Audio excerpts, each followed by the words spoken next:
नमः शिवाय.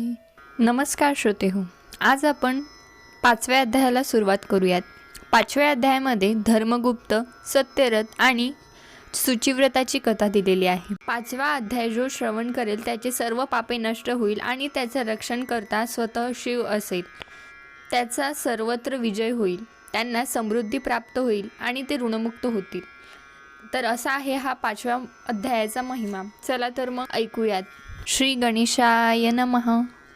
जो मुखाने सदाशिव सदाशिव असे म्हणत असतो, नेहमी शंकराची पूजा करत असतो, अनेक जीवांचा उद्धार करतो, शास्त्रात पंडित असलेले अनेक प्रकारचे प्रायश्चित्ते सांगतात, परंतु जो सतत शिवनाम घेत असतो त्याला इतर कशाचीच जरुरी पडत नाही. या नामाचा महिमा अगाध आहे. जो प्रदोष व्रताचे आचरण करतो त्याची सर्व सिद्धी प्राप्त होते. ते हे त्रिवार सत्य होय. संतोष, पुष्टी, धैर्य, दीर्घ संतती, संपत्ती, दिव्यज्ञान हे ज्यांना इष्ट असेल त्यांनी यथासांग प्रदोष व्रत करावे. या व्रताची प्रचिती याच जन्मी येते. 6 महिन्यातच दारिद्र्य आणि मोठ्या व्यथा हरण होते. 1 वर्ष व्रत केले तर ज्ञान प्राप्त होते. 12 वर्ष व्रत केली तर भाग्योदय होतो. व्यासांचे हे वचन आहे. हे असत्य मानेल तो कल्पातही मुक्त होणार नाही. त्याचा गुरु खोटा आणि भक्ती दांभिक, तसेच त्याचे ज्ञान खोटे. ज्याचे मन शंकराच्या ध्यानात नित्य असते त्यापेक्षा पवित्र दुसरा कोणीच नाही. प्रदोष व्रत केले असता मृत्यूही टळतो. सूत शौनकांडिकांना म्हणाले, प्रदोष व्रताचा महिमा सांगायचा तर एक जुनी कथा सांगायला हवी. ती कथा आता आपण ऐकूयात. विदर्भ देशात सत्यरथ नावाचा राजा होता. तो पराक्रमी, सद्गुणी, धर्मशील होता. तो शूर व पराक्रमी होता, त्यामुळे त्याने पुष्कळ वर्षे राज्य केली. पण त्याचे वैभव इतर राजांना पाहवत नसे. ते सर्व राजे एकत्र येऊन विदर्भ राजावर चाल करू लागले. 7 दिवस घनघोर युद्ध चालले होते. तो एकटा पडल्यामुळे शत्रूसमोर त्याचे काही चालले नाही. शेवटी रणांगणात तो मारला गेला. शत्रूंनी नगरात घुसून धुडगूस घातली. इकडे त्याची पत्नी गरोदर होती. तिला आपला पती मारला गेला आहे हे कळाले. बिचारीचे धैर्य खचले. ती नगर सोडून पळू लागली. पळता पळता एका अरण्यात आली. अरण्यात काटेरी रोपे तिच्या पायात टोचत होते, तरीही शत्रूंच्या भीतीने पळत होती. ती सुंदर सुकुमारी होती. तिचे दात हिऱ्यासारखे होते. तिने अलंकार घातलेले होते. ती रानात दिनवाणीपणे चालत होती. ती खूप दमली होती. एका झाडाखाली ती विश्रांतीसाठी बसली. तेवढ्यात तिला प्रसूतीची संवेदना होऊ लागली. मदतीला तर कोणीच नव्हते. एका सुंदर बालकाने तिच्या पोटी जन्म घेतला. बालकाकडे पाहून तिला अत्यानंद झाला. बाळाला तिथेच ठेवून ती स्नान करण्यासाठी तलावाकडे गेली. तलावात पाय टाकून ओझळीत पाणी घेतले. तेवढ्यात एका सुसरीने तिच्यावर हल्ला केला. तिचा पाय धरून तलावात ओढून नेले आणि तिला खाऊन टाकले. बघा तरी बाळाचे नशीब. जन्मताच आपल्या आईला मुकला. एकटाच रडत होता. भुकेने व्याकुळ झाला होता. जीवाच्या आकांताने रडू लागला. त्याचे रडण्याने वृक्षवेली, वायू, वनदेवता आणि देव सगळ्यांचे हृदय द्रवले. पण कोणीच काही करू शकत नव्हते. त्याच अरण्यातून उमा नावाची एक ब्राह्मण विधवा स्त्री जात होती. तिच्या कडेवर तिचे 1 वर्षाचे मुलंही होते. तिने त्या बाळाच्या रडण्याचा आवाज ऐकला व त्या दिशेने ती धावतच गेली. येऊन बघते तर काय, नुसतेच जन्मलेले बाळ तिला दिसले. त्याची अजून नाळेही कापली नव्हती. ती इकडे तिकडे पाहू लागली. कोणी दिसेना. तिचे मन द्रवले. त्या बाळाला पाहून तिला त्याची दया आली. तिने त्याला जवळ घेतले आणि दूध पाजले. ती विचारू लागली, हे सुंदर बाळ कोणाचे असेल बरे? कोण याला अरण्यात सोडून गेले? अरे, याचा सांभाळ कोण करेल? हा कोणत्या जातीचा आहे?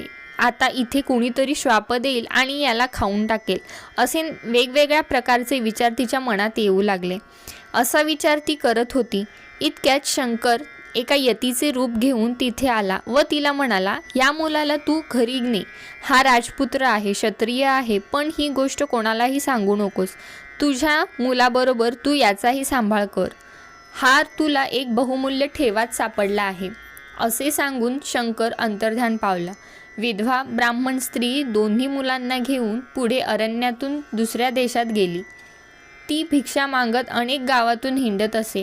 तिने तिच्या मुलाचे शुचिव्रत आणि राजपुत्राचे नाव धर्मगुप्त असे ठेवले. कोणी विचारले की हे दोन्ही मुले माझीच आहे असे सांगू लागली व हे लोकांना खरेही पटत होते. तसेच एकदा फिरता फिरता ती एकचक्र नगरात गेली. घरोघरी भिक्षा मागत असताना तिला एक शिवमंदिर दिसले.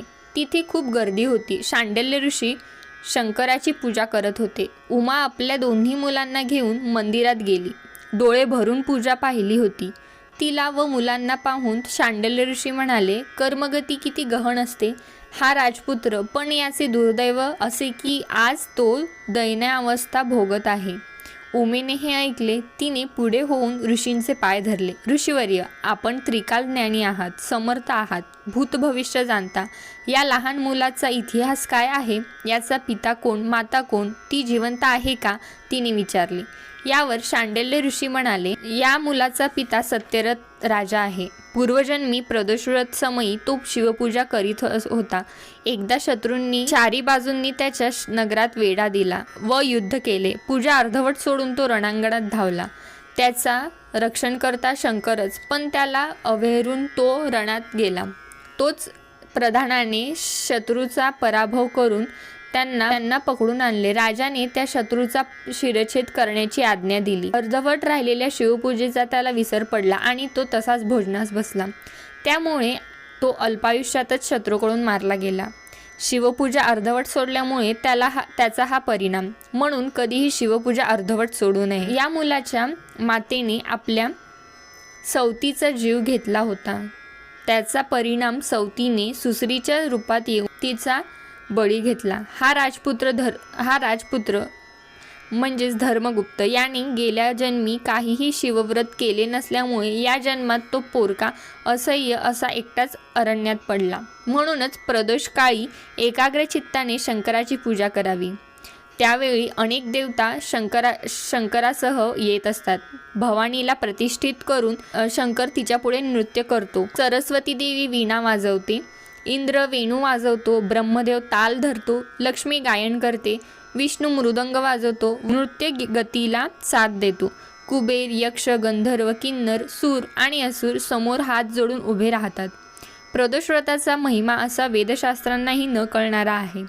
शांडिल्य ऋषींनी एवढे सांगितल्यावर तिने आपल्या मुलाबद्दल म्हणजेच शुचिव्रताविषयी विचारले.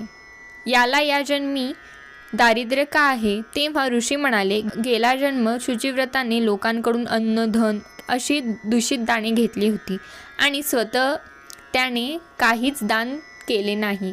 शिवपूजा करायचे मात्र विसरून गेला. दूषित दानाने हस्तदोष व परस्त्रीच्या अभिलाषाने नेत्रदोष मात्र त्याच्या वाट्याला आले. तर पुढे प्रदोषव्रताचा महिमा दिलेला आहे, तो आपण पुढील भागात ऐकूयात. ओम नमः शिवाय.